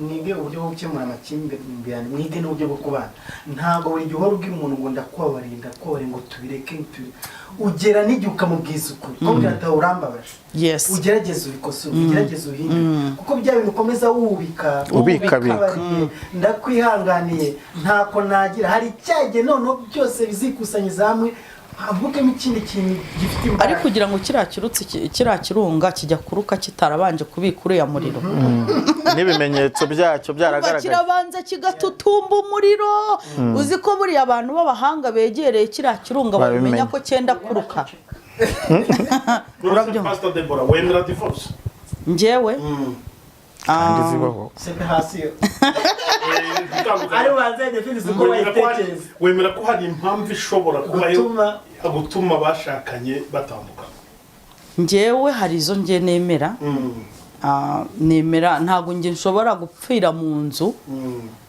ngo umuntu ngo anyice ngo kugira ngo tutandukane niba yazanye icyuma hagati icyuma ndagihunga da hari ibintu nge nahunga niba none se tuvuge ko ari ukwihanganirana ubwo se nihangana kinkubita nyica sibyo hari ibintu nahunga erega jo ngewe aka kantu ndacyana kabaza Imana aka kantu kavuga ngo uretse urupfu nirwo ruzabatandukanye ese byanditse ngo birahari ni inyandiko ya Rusi bakora ni inyandiko ya Rusi akantu handitse ariko none reka nsobanura urwo rupfu cyangwa yasagarutse akatujyana nyine n'iryo sezerano bagusezeranye bapasiteri nibo bagutongera ibyo bintu natwe turabikora nawe kandi ujye bito ariko urwo rupfu reka mbabwire ese Rusi na nawe bari bari gusezerana reka mbabaze urwo rupfu njye ndashaka gusobanura urupfu urumva Bibiliya ivuga ngo iki mu byahishuwe ngo ufite ishusho yo kubaho ari kuri iki uri intumbi hari abantu b'intumbi urumva no ifo m'excuse bapfuye bahagaze noneho uru rupfu Imana ikonsidera urupfu rw'umubiri cyangwa n'urw'umwuka Imana ni umwuka n'abayisenga bakwiye kwiza hari umuntu Imana ibona kubwe umuntu ushaka kukwica ubwe n'urupfu kuko urupfu nirwo rutwara abantu hari umunsi kugira mu kiganiro avuga ati niba hari umuntu ari umukobwa uje gusenyera uwo muntu ubwe ni urupfu kuko nta kindi gikwiye kubatandukanya atari urupfu uriya mukobwa ni urupfu ariko ni urupfu akabona ubwo mukobwa muramuhora iki reka mbabwira kandi oya abantu bose muri kubaza ibibazo bibavuga oya reka mbanze nkubwira akantu ntabwo bimvuna ikintu ushaka kuvuga batubaza ibyo bazi ibibazo afite ariko Bobo reka nkubaze Bobo ni igiki cyica abantu si urupfu ni urupfu. oya ni icyateye urupfu ariko niki gitwara abantu ni urupfu umuntu rero utekereza kwica undi urumva ubwe ni urupfu kuko urupfu nurwo rutwara abantu kuko arashaka kugira gute yego rwose kugutwara umuntu ushaka kukwanduza sida abishaka ni urupfu yego sibyo njyewe rero numva urwo rupfu rushobora kuntandukanya kuko ari nimba Bibiliya yemera ko cyangwa badutongera ko tuzatandukanywa n'urupfu urupfu ruje nyine ubwo ruzadutandukanya wenda ikibazo uba ni definition wabihaye n'uburyo babisobanura ntabwo wajya muri detail ngo wasobanure ko urupfu cyangwa impfu ari izo ngizo bo barapresa bakavuga ati wenda nupfa urwaye iki nibyo bintu bizabatandukanye ariko wenda munyemere iki kiganiro tuzagikore twisanze tutari kukivuga iminota iri kudushira kuko harimo n'ibindi bibazo byinshi njye nakabajije abantu benshi bibaza nanjye mba numva nabaza kandi abantu dufite hano bose bafite experience zitandukanye ntabwo mwabura ibisubizo binabuze twakongeramo undi umwe cyangwa babiri ariko ntabwo twaburiramo ibisubizo pastor hari ikibazo Joel yakubajije cyangwa se hari ibyo uhisobanuriye abantu batumvishe neza cyangwa se wenda bagomba no kumva uyu munsi bakabisobanukirwa reka nkwereze umwanya kugira ngo bisobanure kuko okay sinshaka kukibaza kuko Joel yakibajije reka nkwereze umwanya cya kindi cyo gusambana abagabo ntibasambana murakoze cyane Imana ibaho umugisha umuntu amanika agati yicaye yajya kukamanura agahagarara cyangwa se akarenza umunwa akarushyiraho amaguru ni ubwa mbere navuze ijambo rikanzengurukaho kugeza n'isaha Imana ijya imfasha hanyuma akantu nshaka kuvuga nanone gatoya ku bijyanye n'umuryango ntabwo ngiye mfite experience muzabicunge neza niyo mubigeze mu ngo ndaceceka kuko ntabwo isomo ryansinze nshobora kuryigisha abandi aho ngaho rwose narayamanitse naje gusanga urugo ari nk'umwarimu utanga ikizamini imbere y'amasomo nta kintu ufite gihe naruvugaho cyokora ndabashimira n'abandi ndacyarwiga nanjye munambonera umuhanga mu rugo nanjye muzambare mu mumpe tuganire Imana iha umugisha na Antoine Rutayisirenge numva ruvuga neza na Desire na Urutanse we aravuga neza nkumva namukurikira urumva rero mfite inzara yarwo nta makuru yarwo mfite gusa akantu oya ntangaje kumugaragara ko ndi umunyanege igitangaje abantu benshi uzubakiye cyangwa abantu benshi ufasha muri boreka nkubwire n'ubuntu bw'Imana ni kwa kundi inzovu yambutse ikiraro urushishi ruyihagazeho bagera hirya urushishi rutido ngiye n'inzovu tunyegageje ikiraro ni Yesu ubikora aba yari mutesi ntago nabona ashingiye baba barasenye nabona agira inama barazivuyemo ariko ku bwa Yesu ndimo ushobora kubaka ingo niwe ubishobora abantu bakubaka wenda binyuzemo ariko ku bwa mutesi nzi no gutsindwa kwe n'intege nke ze n'ukuntu byamucanze nta kintu cy'urwaye akabaye navuga we wabonye ko ndo kwizerwa akangabira umurimo we ikintu ashaka kuvuga wenda ku bijyanye no gushaka ubundi urugo rwose rutazashingira ku rukundo ruzabaho mu manegeko ikintu cya mbere umuntu agomba gushingira hagiye kubaka ni urukundo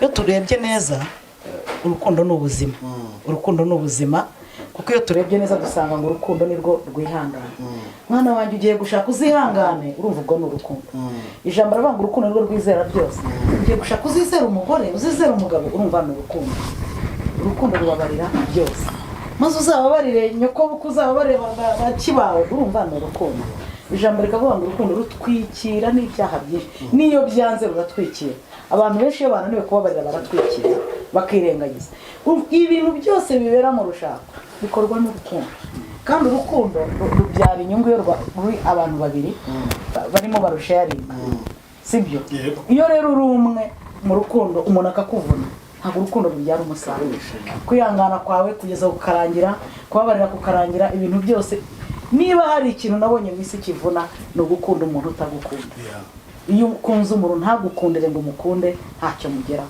rero ibi bintu byose hari urukundo ahari urukundo umuhoro urogosha ahari urukundo abantu batanu bisasira uruhu rw'imbaragasa ahari urukundo ruhari ibintu byose turwana nabyo nta byaba bihari rero ikijyana umuntu gushaka nikitaba urukundo wa mukobwa we nikitaba urukundo wa musore naba atari cyo kintu cya mbere kibanze muzasenya urugo ruri mu manegeka kandi niyo turebye usanga Imana ni urukundo ibintu byose ni urukundo mbahaye itegeko rishya mukundane nkuko nabakunze so rero nako navuga ku bijyanye no gushaka ariko ntabyinjiyemo ko ntabyo nzi ni Kristo muri jewe icyo nasobanura kwisobanura nubwo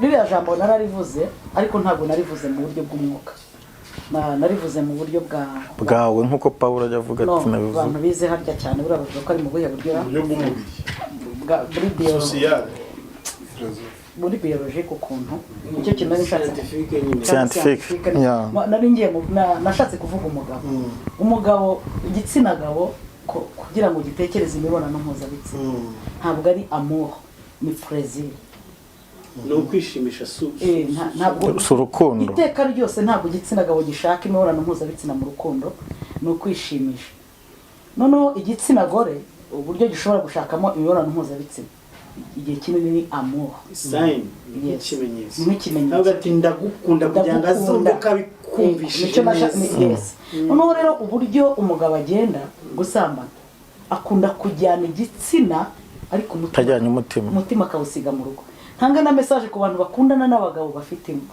ntazakubeshye ngo aragukunda ubyemere ni igitsina ariko umutima yawusize mu rugo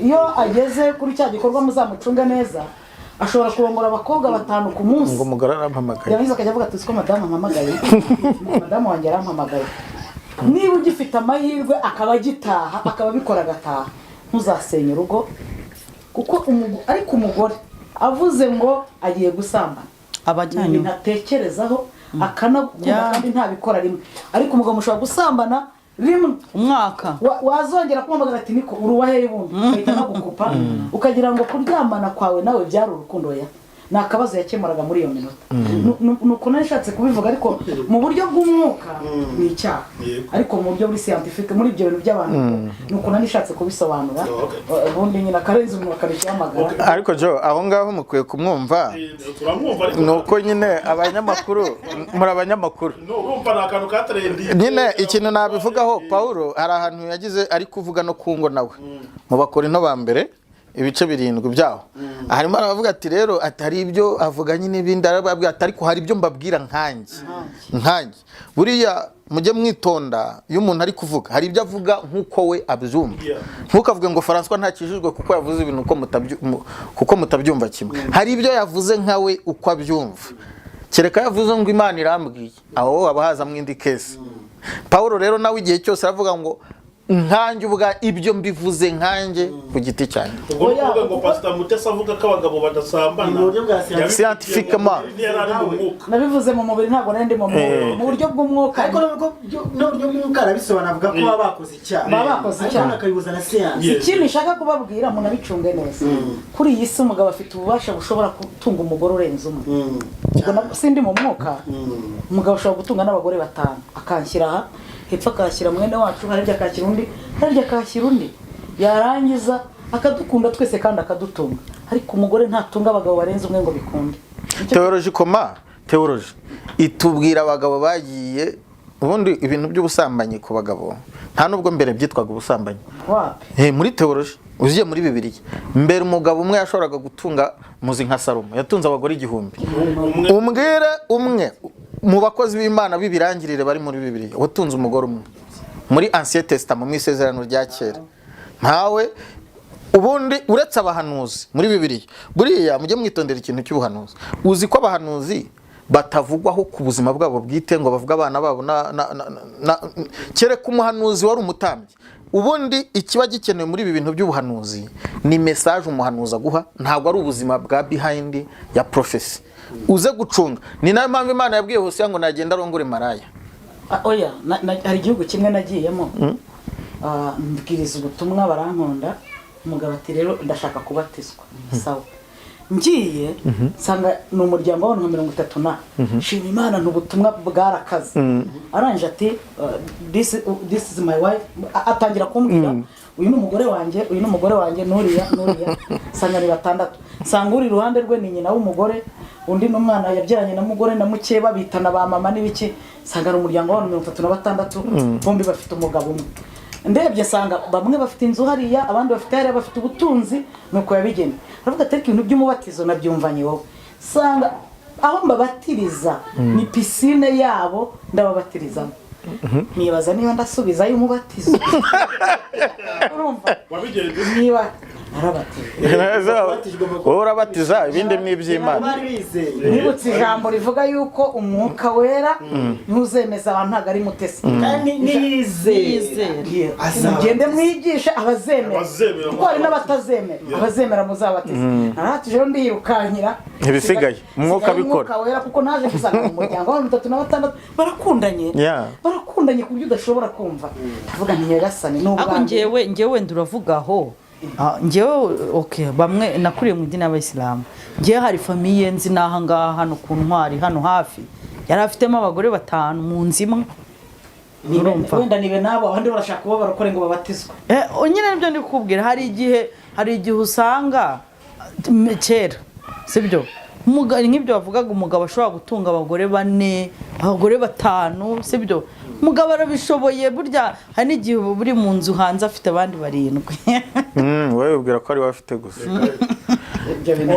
ariko akivuga Deborah mbabazi sibyo nagiye ahantu nkuko bari kubivuga icyo gihe nagiye Arusha nsanga y'umuntu none nk'ibi yavugaga aravuga ati ngenda ndashaka gukizwa ariko muri uko gukizwa mugani yari afite abagore 2 noneho kandi arabatunze urumva arabagaburira barabyaranye bose ubwo mbanze mbabaze natwe twese turi hano nujya kuvuga ubwo butumwa aho hantu uzamubwira ngo irukana uriya mugore Sigose ni wabuhemukiye abo bana bazabaho ntibazajya mu muhanda ni ibintu ugomba kureka umwuka ntimubyibuke ndarema ikintu gihe ikindi cya kabiri ko Bibiliya ivuga ngo ntukirengagize umugore wo mu busore bwawe kusanga umuntu umwe yaradivierije abakobwa yarabambuye ubusugi barenga 2 3 kandi ubundi umuntu wambuye ubusugi ugiye biblikoma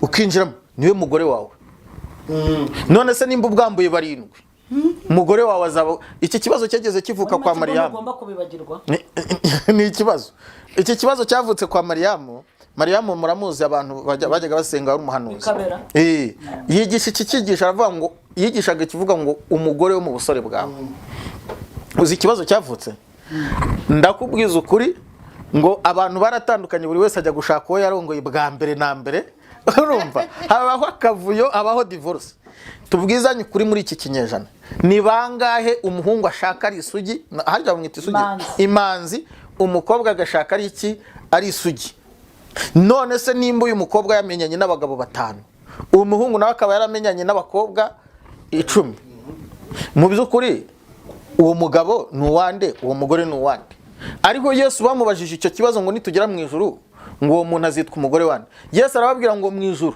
ntihazaba ibyo ngibyo bwuntu bwo ntabyo kurongorana ibyo bintu by'ubutiku n'ubucabiranye reka wenda mbere yuko turimo tugenda tuza gusingira umusozo w'iki kiganiro ariko mbere yuko dusoza hari ijambo nshaka kubanza gusoma tukarisobanura gato cyane tugahita dusoza ni ijambo riri muri Mariko ni ibice 10 turahera ku murongo wa mbere dukomeze gatoya umutwe w'ayo magambo uravuga ngo ibyo gusenda abagore nuko arahaguruka avayo ajya mu gihugu cy'Iyudaya no hakurya ya Yorodani iteraniro ry'abantu ryongera guteranira hari arongera arabigisha nk'uko yabamenyereje abafarisayo baza hari baramugerageza baramubaza bati mbese amategeko yemera ko umuntu asenda umugore we nawe arabasubiza ati Mose yabategetse iki baramubwira bati Mose yemeye ko umuntu yandika urwandiko rwo kumusenda ngo abone uko amwirukana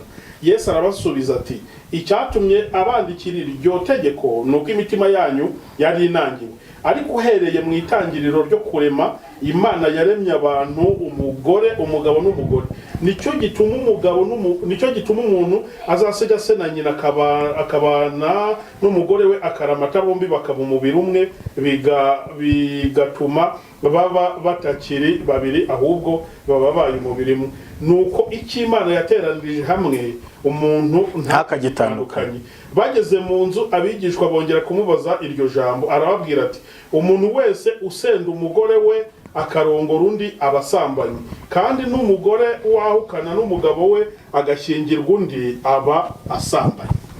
Aya magambo ni Yesu wayavugaga, ni Yesu, ntabwo ari intumwa runaka cyangwa ntabwo ni ikiganiro yagiranaga n'abantu abahugura. Divorce wenda yo irashoboka, ese kongera gushaka nk'uko ijambo ry'Imana ribivuga, umuntu watandukanye n'uwo bashakanye akongera gushaka abasambanyi? Jo, wenda baba mama kugira ngo baze gukomerezaho babitangaho umwanzuro. Ijambo rya mbere ryatubwiye ngo Mose cyatumye abategeka ibyo ni kubw'imitima yanyu yarigeze gute. Sinzi nimba biki gihe nabo badafite imitima inange. Urumva ngewe nkurikije ibintu biriho, uhura n'umuntu ugasanga ni shitani nk'uko bano baba bari kubivuga. Urumva ni intaza. Urumva rero first one ni ukumenya ese iki gihe cyo turimo imitima y'abantu iranangiye cyangwa ntinangiye. Nicyo cyatumye Yesu avuga ngo ibyiza nuko ngenda kugira ngo mboherereze iki umufasha. Hari ibyo ntabashije kubabwira niko Bibiri ivuga, ariko uwo mwuka naza azenda ku byanjye abibamenyesha. Hari kese zibaho zigasaba ko tugomba gupfukama tukagisha inama iki Imana. Hari ibyo bita exception case. Naguha urugero rw'abakobwa ba Zarafati. Ntago bizari byemewe ko abakobwa bahabwa 8. Turi kugendana ku buryo bagiye no gutanga ikibazo kwa Mose. Mose akavuga ati mwemuretse mbanze nzamuke umusozi nje kugisha iki inama Imana. Bisaba yuko n'umutambyi cyangwa se n'umushumba abanza kujya hehe, kujya imbere y'Imana. Ikibazo kiri muri ibi bintu nuko twihutira gutanga umwanzuro mu mubiri, ariko ubundi busanzwe hari izo bita, hari igihe umuntu akubwira ikintu ukumva ni exception case, ni case idasanzwe. Icyo gihe cyo bigusaba rero ni ukujya imbere y'Imana nta marangamutima, ukagisha inama iki Imana ikakuyobora, kuko dufite umwuka wera twahawe nk'isezerano ngo azitwa iki umujyanama. Hari ibintu atugiraho inama, hari ibintu agira gute atuyobora. Hari kese yabayeho mu gihe cya Mose, abantu imitima igize gute inangiye. Imana imubwira tuzajya ubaha iki inzandiko ubone kumusenda. Noneho ndibaza iki gihe turimo ni igihe cy'imitima inaniranye, ni igihe cy'imitima igize gute ibohotse. Icyo ni kimwe. Icya kabiri, hepfo havuze ngo iki uracyahafite ahandi basomye. Reka turebe, hari ahandi hantu akantu hepfo gatoya kavuga hano haravuga ngo ariko uhereye mu itangira Imana yaremye abantu umugabo n'umugore. Nicyo gituma umuntu azasiga se na nyina akabana n'umugore we akaramata. Ese wemera ko hari n'abantu bashaka kandi ntibasige base na nyina? Iki nacyo tuzakiganiraho ubutaha. Umuntu akaza aje ngo mubane akabikora kubera imyaka afite, turi kugendana, cyangwa se ku nyungu yakubonyemo n'amafaranga wenda, ariko se na nyina ntiyabasize. Turi kugendana. Ikindi kintu hano usiga se na nyina se bikaba byateza ikibazo gikomeye cyane. None se hano kandi Bibiri ivuga ni itegeko ry'Imana. Umvi iyindi kesi irimo hano, bombi bakaba umubiri umwe, bigatuma baba batakiri babiri ahubwo baba babaye umubiri umwe. Nuko icyo Imana yateranije hamwe umuntu ntakagitandukanye. Nibyo kare navuze, ninde ubabwira ko ibintu byose byafatanijwe n'Imana. Icyo Imana yateranije, mbibutse ko turi mu ntambara y'umwuka. Ariyo mpamvu mieux vaut prévenir que guérir. Ibyiza ni ukwirinda kuruta kwivuza. Abantu bagakwiye gutegura urugo kuruta kurusengera barugezemo. Turi kugendana. Kuko ikibazo kiri kureba ni Imana ibiteranije. Kare wavuze akantu keza, uravuga ngo twagakwiye kubanza mbere yo gushaka. Ni projet ni ikintu bisaba kugira gute gutekereza. Turi kugendana. Iyo ukora projet ukora ibyo ubwo uburyo bwo gukora projet twafatira umwanya. Hari ibyo bita étude de projet, hakaza imbanziriza mushinga, hakaza kubitegura kugira ute kugeza ubwo bushyize hehe mu bikorwa. Ariko igihe cyose urugo tuzarufata nka aventure, kuko abenshi barufata nka aventure. Turi kugendana. Byange bikunde bizagira gute bizatugora. Aha rero ariko abantu banyumve, ntago ndi kwishyigikira divorce. Uranyumva Jo?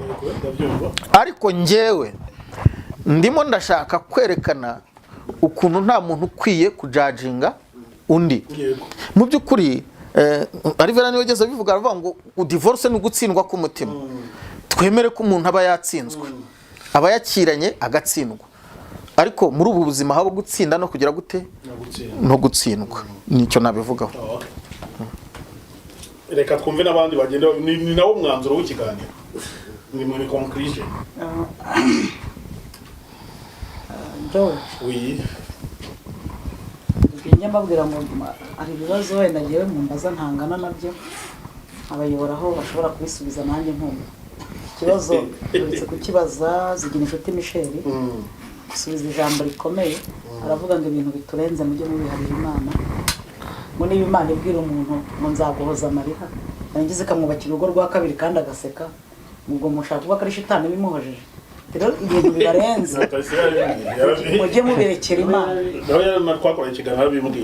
Ndashaka kubabwira ko Imana ari umubyeyi kandi Imana si umuntu ibyo dutekereza bitandukanye n'ibyo itekereza kandi ikindi kujyaginga umuntu ngo yakoze divorce mbere ya byose ngenda yanga hano wanjye nyifuriza nacyo kintu kibi cyakomerekeje ubuzima bwanjye n'ubw'abanjye bose n'inshuti zanjye nayo mpamvu ndayirwanya mu masengesho ahantu hose hano ndagira inama yo kuyikora mubangisha inama bose kuko ni ikintu cyishe mu mwuka w'abadayimoni giherekezwa n'izindi mbaraga abantu batarasobanukirwa bagira ngo ni ugutabarwa kandi ni uguhirwa gukomeye cyane. Rero iyo tugiye mu ijambo ry'Imana tukabisubiza mu ijambo ry'Imana kandi abadukurikira bose atari abarokore badafite n'izibira dufite harimo n'abamizirima harimo n'iki dukwiye kumenya ko isi datuyeho abantu bavuga ngo zomene detail gusa isi tuyeho n'abantu benshi cyane.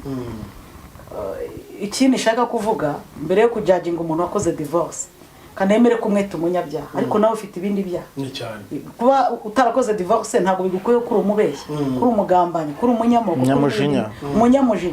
Rero numva ahubwo n'abantu bakwiye guhabwa pole muri societe na n'ubu ndacyabivuga divorce rero kuvuga ngo uyu muntu ngabakoze icyaha mfite n'indi jambo nasomye kandi riri mu isezerano rishya kandi iyo birebye urabona ngo ni ibyerekeye ngo ishyingirwa ibyerekeye ishyingirwa ngo ibyerekeye abakora no bambere cyo cyambere mu wa 7 yatangiye babwira ngo ibyerekeye ibyo mwanyandikiye ibyiza nuko umugabo adakora ku mugore bari kubwo kwirinda gusambana umugabo wese agira uwe mugore n'umugore wese agira uwe mugabo kubwo kwirinda gusambana umugabo wese agira uwe mugore n'umugore wese agira uwe mugabo.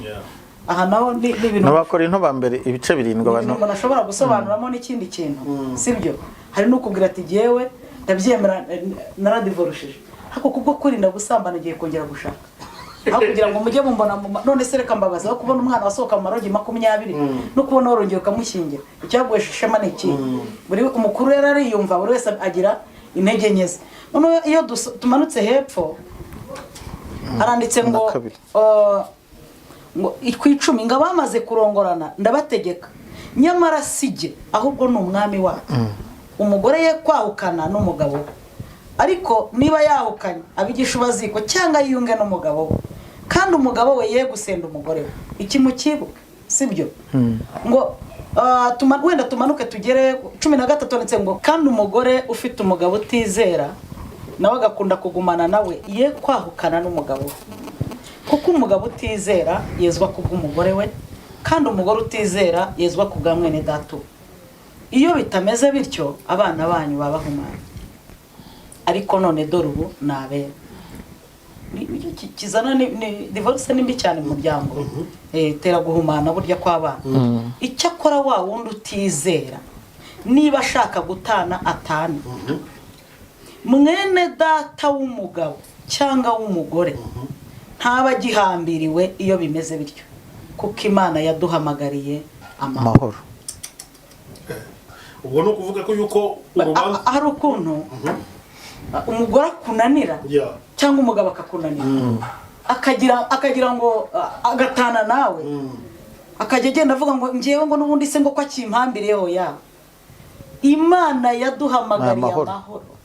Nutana n'umugore wawe ni message mpayisi ugatana n'umugabo wawe ntuzatekereze ko agihambiriwe ku buzima bwawe ntaba agihambiriwe kuko Imana yaduhamagariye amahoro. Ntuzanamucire n'urubanza iyo Imana iguhaye umugore n'umugisha ibiguha, iyo iguhaye umugabo n'umugisha Imana ibiguhaye, kandi Imana iza kuwusura nk'uko yasuraga Adamu na Eva. Igihe cyose Imana iguhaye ikintu ukagipfusha ubusa, Imana ntago ari umuswa ku buryo ifite abagore bo gukinisha n'abagabo bo gukinisha. Igitondo kimwe urabyuka ukabura ibyo wakinishije, kandi mbabwire ikintu kizabereka urugo. Nta muntu n'umwe usenya urugo kugira amahoro mu buzima bwe. Umuntu wabaye nyirabayazana wo gusenya umuryango arinda apfa agifite agahinda, ntanatera imbere. Uko byagenda kose ahora avugirizwa amacumu n'amabuye, kuko Imana ntishobora gushyigikira umuntu wasenya umuryango. Umuryango ni ikintu Imana yubaha, byatwaye igihe kugira ngo Imana ivuge ku kintu umuryango. Iyo rero Imana iguhaye umugabo cyangwa umugore, kirirwa umubwira ngo udahari nabaho, ngo tutari kumwe ngo nabaho, wabaho guteze? Nta mugore wemereye kubaho hatari umugabo, kuko umugore yaje asanga umugabo. Umugabo nuko Nta mugabo wemereye ko hatari umugore, kuko umugabo byamucanze kandi afite everything muri Eden, ariko biranga mpaka haje umugore. Bivuga ngo rero umugabo ariho kubw'umugore n'umugore ariho kubw'umugabo. Igihe cyose waranje kubona ko umugore wadahari wabaho wakisha, umugabo wadahari wabaho wakisha. Kandi icyo nzi ku Mana jewe nuko igitondo kimwe ushobora kuza ugasanga ibintu Imana yabyimuye yabijyanye ahandi, handitse ngo meni tekeri ufariseri wapimwe sanga buhawe abandi. Rero oya agasuzuguro kantuza kafashite gatume steri mu bwami. Ibintu rero tuba turimo turamucira urubanza n'akazi ke ushobora kuzabivuga bikaba nk'indirimbo mu maso y'Imana. Imana izi icyo yakoreye wa mugabo wari urushye, Imana izi icyo yakoreye wa mugore wari urushye. Kandi wa mugani inzira zacu zitandukanye n'iz'Imana. Ibyo twibwira si by'Imana yibwira. Ikindi umuntu wese afite ukuntu abana n'Imana ye, urumva afite ukuntu abana n'Imana ikamuganiriza. Rero icyo nzi cyo ibintu urimo niba warabishyizwemo n'Imana, biroroshye ko wahamagara Imana ikakurwanirira. Ariko niba ahantu uri utarashyizwe n'Imana, biroroshye ko wahamagara Imana uzi kurwanire, kuko ibintu Imana itubatse ntijya ibishyigikira. Ndashimira data ko ntago ahantu biroroshye guhamagarira Imana aho yakohereje, ariko birakomeye guhamagara Imana aho itakohereje. Niba wubatse kubw'Imana izagushyigikira, ariko niba warubatse kubw'ikindi kintu, inzaratsi, ibiki ibintu, ubutekamitwe, ubuhanuzi, ibiki ibintu nk'ibyo, ntabwo Uwiteka ajya atera inkunga ibintu atashyizeho. Imana ibahe umugisha, niyo message mfite rwose. Pastor, reka twakire na Pst Deborah, niwe ugiye kudusoreza kuko natabaye nyinshi cyane, ariko ni byiza cyane ko n'ibirimo ni ingirakamaro. Reka twakire Pst Deborah, hari igitekerezo yaretse cyangwa se icyo ashaka kubivugaho tunagana ku musozo. Turi gusoza, ntabwo ndi bujye kure cyane yuko bene data babivuze, ariko icyambere hari aho twavuze ngo azasiga se na nyina. Kera wajya gusanga nk'abantu imiryango banzi kabyigaho abantu bakabana, ugasanga umukobwa kuko arabasize agiye kubaka. Ariko muri iyi minsi hari ibintu byinshi cyane usanga bigenda bihuza abantu, usanga rimwe na rimwe n'umukobwa mugani base na banyina ntiyabasize. Icyo gihe rero ntabwo buhagaze neza muri rya jambo. Ikindi ijambo ry'Imana rivuga ngo bakaba umwe. Muzi ko hari abantu benshi babana mu nzu atari umwe, bakabana ariko atari umwe. Iyo ndi kuvuga rero umuntu umwe ni abantu babiri baje bahinduka umwe. Ni abantu babiri baje bahinduka umwe. Tuvuge niba twese twarabaye gutya, ni umwe kuvuga ngo amaso arareba yohereza akaboko gafata umuntu uhita uvuga ngo ndasamye. Umunwa nuvuga igifu kivuga ngo ndi buhekenye. Nge ndumva nuko umuntu umwe ameze. Amaso areba fanta, umunwa ukanywa. Ni umuntu umwe. Ni umuntu umwe uhaguruka akareba umwenda, amaboko akazamura, ukamanuka, hama mukambarana. Rero hari ingo nyinshi abantu rwose batigeze babumwe. Batigeze babumwe. Twebwe nubwo turi kuba wenda tugendeye ku ijambo, tugendeye ku pastor, tugendeye ku bindi, tubitsindagira cyane, ariko ba bantu batarigeze babumwe. Batarigeze babumwe. Nkumva rero cy'ingenzi mbanze numva ubundi abo bantu koko numwe. Kuko nubwo bari kuvuga ngo baratandukanye, impamvu batandukanye ni uko atari umwe. Ariko iyo umuntu umwe se yakwibaga kwisatura ntibishoboka. Impamvu batandukanye ntago bari babaye umwe, bari babiri. Baraje bajya mu nzu baba babiri. Umwe atekereza kubaka etaje, undi arayanga. Umwe atekereza gukora icyo, undi aracyanga. Iyo ijambo ariko ngewe sinzi impamvu ikintu mutacyumvisha. Yavuze ngo umugabo naba yizera umugore atizera ngo azihangane. Bivuga ngo kwizera k'umuntu umwe gushobora kuza kugira gute guhindura umuntu, sibyo? Kwihangana kwawe. Ariko hari igihe ubana n'umuntu, hano bavuze umuntu Bibiliya yavuze ngo ariko naba atizera, uwo muntu rero nta nubwo aba yizera imbaraga kugumana nawe, akabikunda nubwo atizera. Burya nge nshobora kuba nizera nkabana n'umugabo utizera, ariko kugumana nanjye ni ukugumana n'Imana yanjye, kugumana nanjye ni ukugumana n'inama zanjye. Nubwo atizera Kristo ariko ntanatukisha Kristo wanjye, uwo muntu birabashobora kwihanganirwa. Ariko hano yavuze ngo niba atagize gute, atizera, mutandukane. Kuko umuntu utizera nta nubwo azizera ibyo ukora, nta nubwo azizera uriwe. Rero ahangaha Bibiliya bivuze ngo ariko naba atizera. Rero hari igihe ashaka gutana, niba impamvu ashaka gutana ni uko atizera Imana idatandukanye. Uranyumva? Atandukanye nawe ubwawe nta kwizera, uba waragerageje ibyo urimo n'ibyo ukora, ariko kwizera bikanga. Reka dushimire abantu bakurikiye kino kiganiro. Reka tubashimire cyane, mu by'ukuri Imana ibaho umugisha. Dushimire abantu batumirwa bacu, ariko hari umuntu ureba ikiganiro gutya agashaka kubavugisha, usibye ko biba byoroshye kuri second chance. Kuri inshuro hakeneye none n'inama. Hakeneye inama byinshi. Hano hari ibibazo byinshi cyane, nanjye nyuma ya kamera nagire mbatake mbabaza ibibazo ndi kwibaza bitarangiye, tutategure n'ikindi kiganiro. Yes, nanivuze ku bijyanye na contact kuri Second Chance Ministries, nimero za Pst Deborah ziba ziriho. Kuri Gira Neza TV nimero za Pst Mutesi ziba ziriho, turaza no kupininga ayo mashene munsi y'ibiganiro. Pst Francois TV hariya ntaraza nako News International wifuza, reka bazivuge wenda kugira ngo n'abazumva bazumve, ariko abandi baranazikora naho ngaho byose birashoboka. Pastor, tangira uduha nimero. Wenda no guteranya 250 karindwi 82 35 38 35. yewe simvuga nimero, ndashaka kugira abantu iyo twavuze ku buzima n'ibikomere no gutsinda no gutsindwa, ntabwo wabura umuntu ukomereka. Kuko ibintu twavuze, niba harimo ijambo ryakubabaje tubabarire, sicyo cyari cyakuzanye. Ikindi navuga nubwo gusenya bibaho, kubishoboye bakirita. Imana ibaho umugisha. Nimero yanjye ni 078831 86888. Nimero yanjye ni 0785 39 46 Imana ibezo cyane, ishimije wewe wemeye ko twa mu kino kiganiro. Nanjye ndagushimiye cyane. Shimwe n'abantu bankunda gospel Iyobokamana. Imana ibezo cyane. Imana ibaho umugisha cyane. Nimero zacu natwe ziba ziri aho ngaho. Nubwo ntabajya baduhamagara Zero muri mobile room. nta mfuro. Umenyera ko turi muri guma mu aba bakizi ntabwo zacu zigakura bitenda. Asante sana. Imana itagutuye ntawagutuye. Ariko rero reka dusoze dusengera ingo. Nka Pst Mutesi afite mikoro, reka dusengere ingo muri rusange n'abantu bitegura gushaka, kugira ngo Imana ibayobore. Kandi namwe turabashimiye abanyamakuru mwemeye gukorera Imana kugira ubutumwa bubasha kugera kuri benshi, ndetse n'abandi bose bari hano baduha amazi bategura n'ibindi byose, bamwe mwavuze tugitangira. Imana ibahe umugisha. Data mu izina rya Yesu, tugushimiye ineza n'urukundo udahwema kutugirira.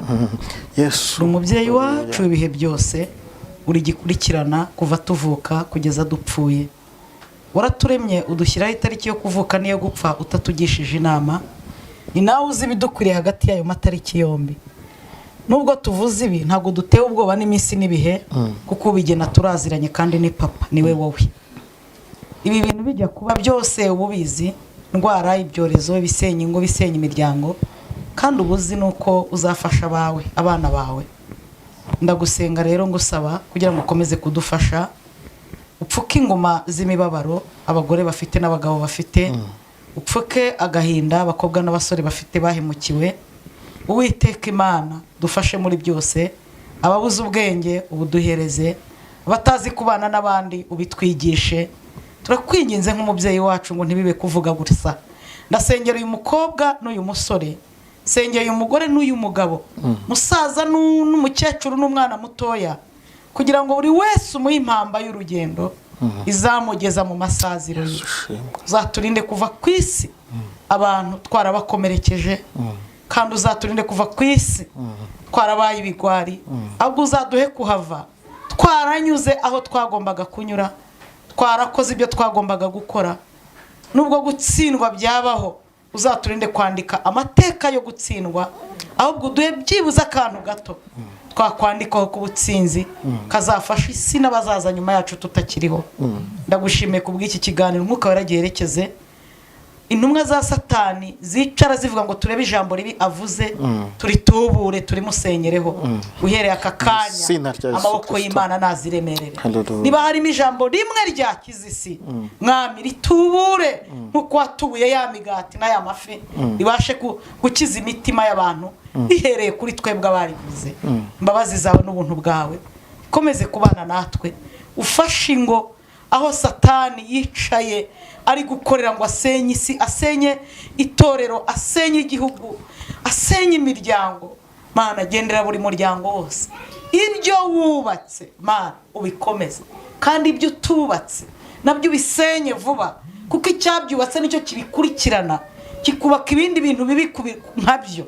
Ndasabye kugira ngo ugwize isi yubatsemo ingo wubatse, usenye buri kintu cyose, urugo rwose data uzi kutubatse urusenye, numara kurusenya wubake, hirya yo gusenya wongere wubake, urangize wongere utangize, ugire ibyo usohora, ugire n'ibyo winjiza, ugire ibyo ukuraho, ugire n'ibyo ushyiraho, uhembure imitima y'abana bawe.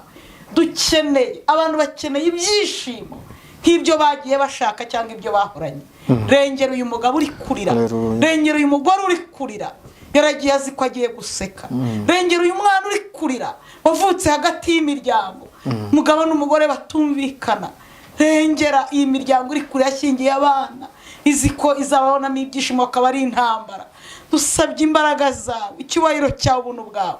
Rengera uyu mukobwa ufite ubwoba bwo gushaka n'uyu musore, umuhe gushaka uwo ushaka aho gushaka uwo ashaka.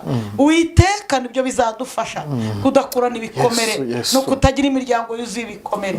Uri papa rero, komeza kudufasha, uri umubyeyi wacu, abayobye inzira ubayobore, abababaye abikomerekeje nabo ubafashe kwiyomora, abakomerekejwe nabo womore. Urakoze, icyubahiro ni cyawe. Ibi mbisabye mbyinginga mu izina ry'Umwami wacu Yesu Kristo. Amen. Amen.